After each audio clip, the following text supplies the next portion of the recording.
Okay, first to start, we're going to prep our ingredients.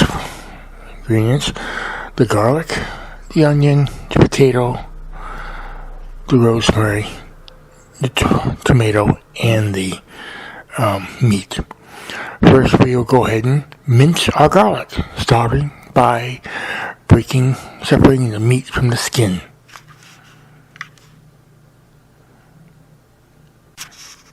We first start by mincing our garlic, and separate the garlic meat from the skin by tapping with a hammer and a knife. Next, we're going to chop up our rosemary. Take out a sprig of rosemary, peel off the leaf kernels there, and then we will chop it up finely in the rosemary.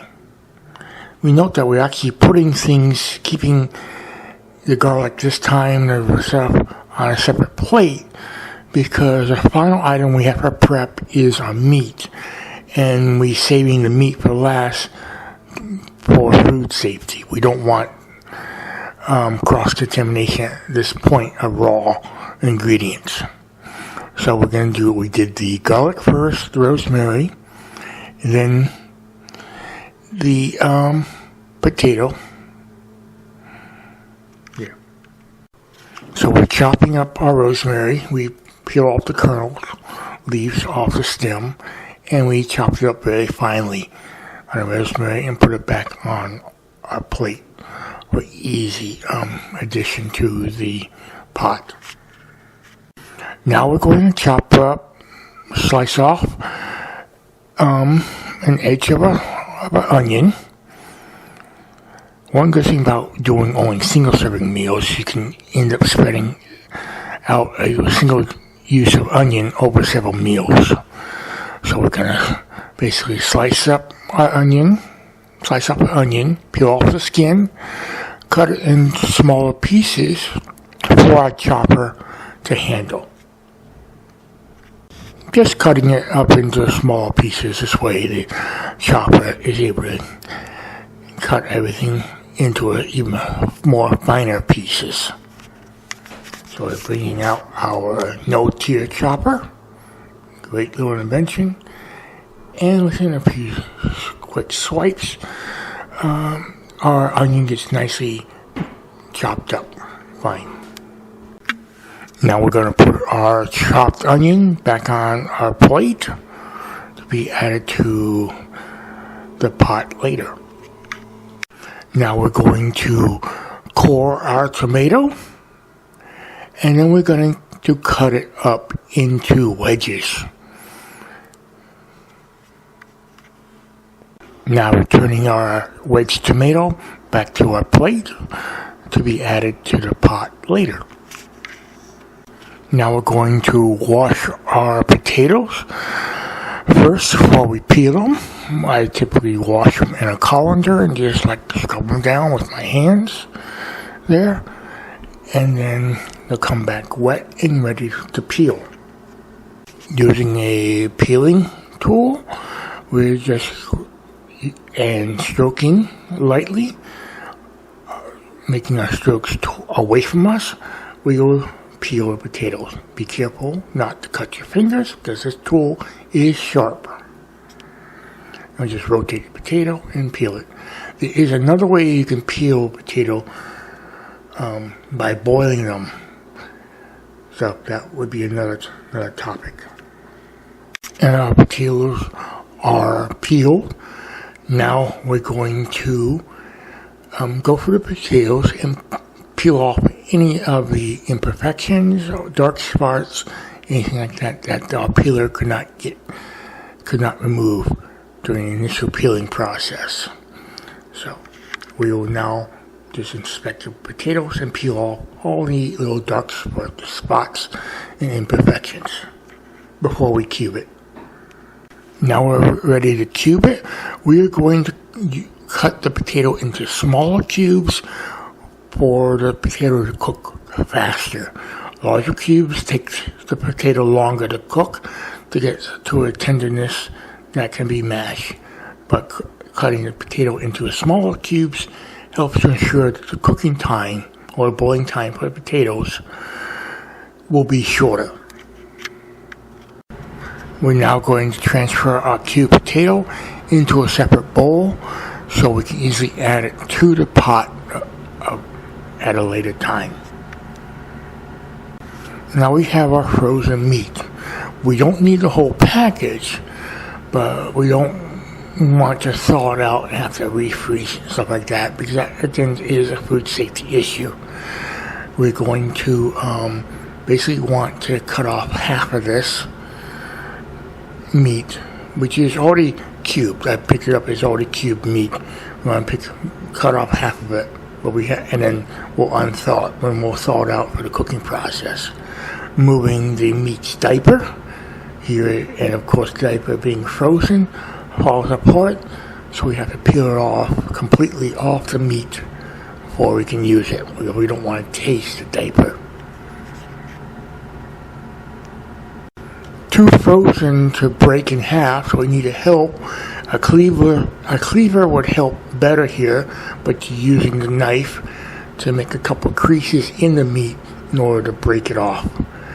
And like I said, the smaller piece will thaw it out during the cooking process, during the browning process. Transferring the meat to its own separate bowl. Each ingredient in its own separate bowl for food safety, especially when dealing with raw meats. Putting our Dutch oven on the burner and getting it hot, we now take our frozen meat first and put it into the Dutch oven. In this case, we also using the browning process to thaw out the meat at the same time.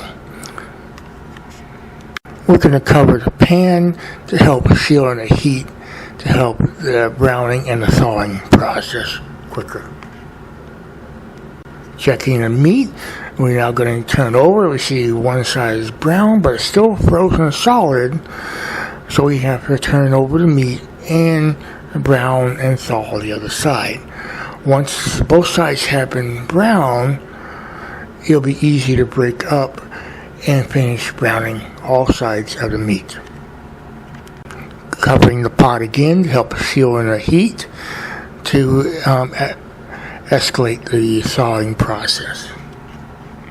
Our meat is just about thawed. As you can see, we can now start to easily break up the meat into the smaller pieces along the seams and just work at it to break it up, and so we can continue the browning. The meat has been browned, and now we're adding in the onion to caramelize. Next we're going to add in our garlic and cook that around, mix it in and coat it to release the aroma. Next we're going to add in 2 tablespoons of flour, coat the meat and mix it around. Now we're going to add in the water, and followed by we're going to add in the wine as well. Here we're using the same Pinot Noir wine. Next we're going to add our beef broth to it, and then we're going to add our tomatoes and our rosemary into the pot, the remaining ingredients, with some sugar, and mix the ingredients around, everything stirred up, and mix it around. We're going to add in our Worcestershire sauce to help, and add in some salt as well. Just stir that up, and then we're going to cover it and move it to another burner to simmer on medium, and then work on the potatoes. During the time that we are making the potatoes, mashed potatoes, this will be simmering, and it will keep the beef very tender, tomatoes, everything just delicacy. Now we start with a pot of water with salt for the boil our cubed potatoes. Waiting for the pot to boil so we can add our potatoes. Now we're adding our potatoes, cubed potatoes, and let it boil up and cook until tender.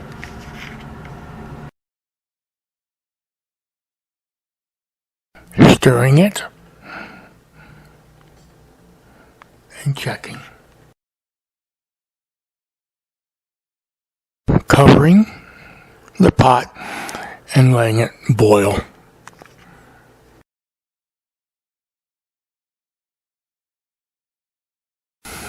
Stirring it again, as well as checking the tenderness of potatoes.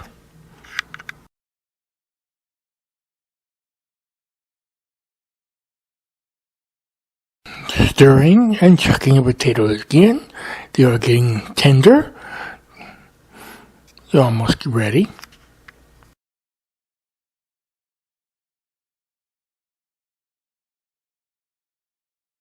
Stirring and checking again, as well as checking the tenderness of the potatoes using the end of the spoon.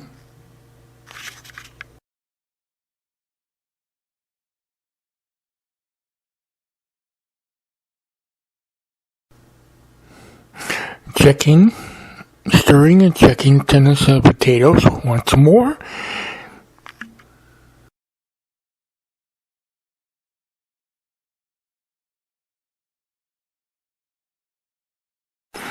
Stirring and checking the tenderness of potatoes. And they are ready.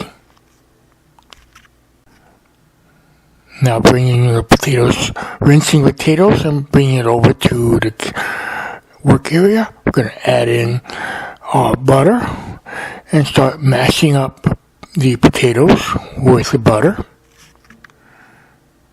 We're going to next add in some pepper as well as some salt. Just sprinkle it onto the potatoes and then mash it up as we're mixing it. Now we're going to add in our buttermilk into the potatoes. And we're going to switch from using the masher to a spoon to combine and smooth out the potatoes to the desired consistency.